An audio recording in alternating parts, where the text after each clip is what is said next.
Ever hit delete on a life choice and thought, if only there was an undo for that? Right. Well, get ready to geek out a little because today we're taking the undo button from design Oh, I love where this is going. and seeing if we can apply it to, well, life. Okay, full disclosure, you had me at design analogy. But seriously, who hasn't wished for a real life undo? Exactly. And that's what's so cool about this deep dive. We're pulling from the Control+Alt+Ronin podcast, their episode called The Undo Button. Catcher. It is. They have Sally hosting and Osama, he's a creative director, talking about this whole concept. Love it when we get design-minded folks' takes on this stuff. So are they saying we can actually undo life choices? Because, spoiler alert. A slight laugh. No time machines involved, don't worry. But they make this point right away. Just cultivating that undo mindset can be surprisingly powerful. Okay, you're going to have to unpack that one a bit. Sure. So they start with design software itself. Like the undo button actually is kind of a superpower for them, right? True. Never thought of it that way, but yeah. It lets designers take risks they otherwise wouldn't, knowing they can revert back. It's that freedom to experiment, try wild stuff, because undo is right there. That's so different from how we're forced to approach so many things. Career changes, relationships, big life stuff. That fear of messing up is paralyzing. And that's where thinking about undo can help, even if we can't literally go back. It's not erasing mistakes, but changing our relationship to them. Less fear, more? Like using them somehow. Like designers use undo as a tool. You got it. And the podcast gets super practical about how to do that. They talk about reframing mistakes as data, like keeping an error log, but for your life. Hold on, I love this. You'd mentioned error logs before, but now it's clicking.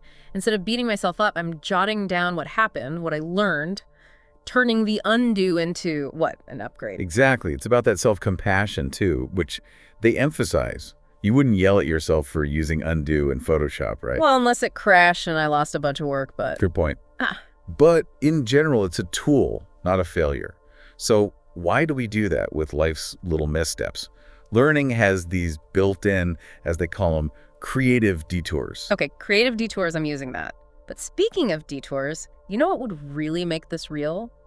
A story of someone wishing for that real-life undo. Oh, you mean like the one Osama shares? About the typo? Wait, there's a typo story. Hit me with it. It's perfect for this. Yeah. Early in his career, sending a design draft to this client. Oh, I'm already cringing for him, those early career moments. Right. And it wasn't just any typo, but one of those you only see after hitting send. No, the feeling of instant regret. I've been there. Total facepalm moment. No Control+Z for that.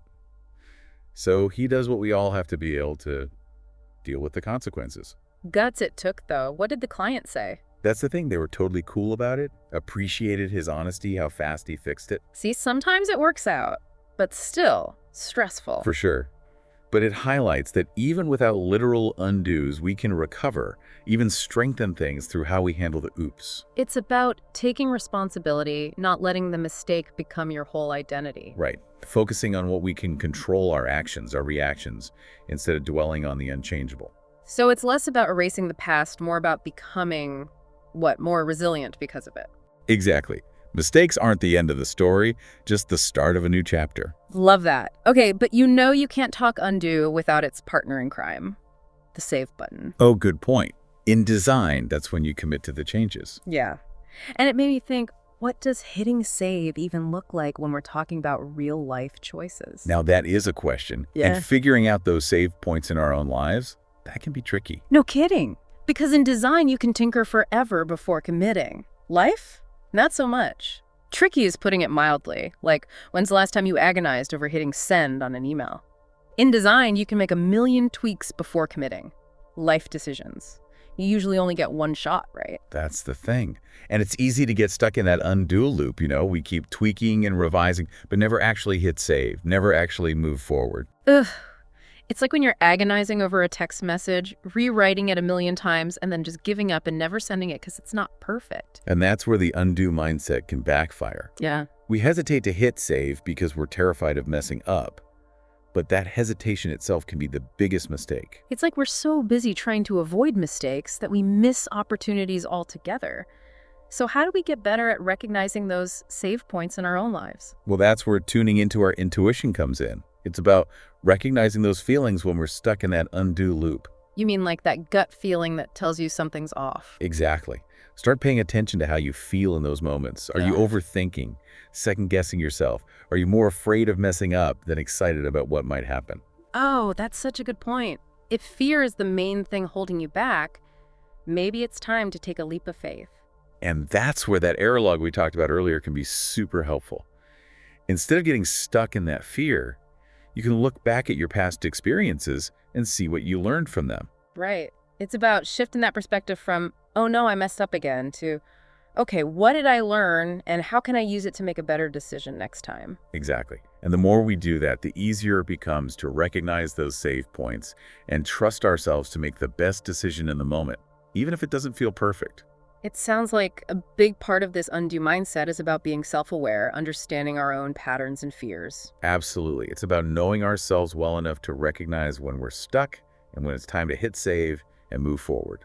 And maybe even surprise ourselves with what we can accomplish when we stop hitting undo and start hitting save on our lives. Precisely.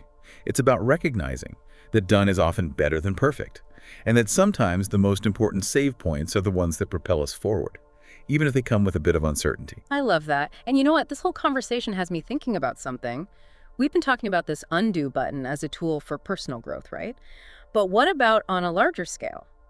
What do you mean? Well, like, what if more people, organizations, even society as a whole, embraced this undo mentality, one that encourages experimentation, risk-taking, learning from failures? Could that lead to more innovation, more progress? Now that is an interesting question. It makes you wonder, what would the world look like if we were all a little more comfortable with the undo button? That's a really good question. Like, it's easy to say, oh, it's a learning experience when it's your own mistake. Right. But when someone else is affected by our undo moment, how does that work? That's where this whole undo idea gets a little tricky, right? Because, yeah, in real life, our actions have consequences that we can't just erase. So how do we balance this whole undo mindset, the self-compassion and learning from mistakes, with actually taking responsibility for when our choices impact other people? I think it starts by remembering that embracing mistakes shouldn't let us off the hook for thinking about the consequences of our actions. It's not like we get to just say undo and pretend there was no impact on anyone else. Exactly. It's more about owning up to it. Yes. Acknowledging the mistake, understanding how it affected others, and then focusing on what we can control, our response. Which might mean making amends, apologizing, trying to fix things. Sometimes. It's about taking ownership even when we're being kind to ourselves. And I guess that's where empathy comes in. Big time. Putting ourselves in the shoes of the people who are affected by our actions. Remembering that our undo moment might be someone else's lived experience, and we need to treat that with respect. It's a lot more complex than just hitting Control+Z for sure. This has been such a thought-provoking conversation. I know, right? Who knew we could take this simple idea of the undo button and go so deep with it? It's really made me rethink my whole relationship with making mistakes, both my own and how I react to others' mistakes. Me too. And on that note, I think it's time for us to hit save on this episode. I'm with you. A huge thank you to you, dear listener, for joining us on this deep dive. Until next time, remember, life may not have a literal undo button, but it's full of opportunities for revisions, second chances, and maybe even a few magnificent do-overs.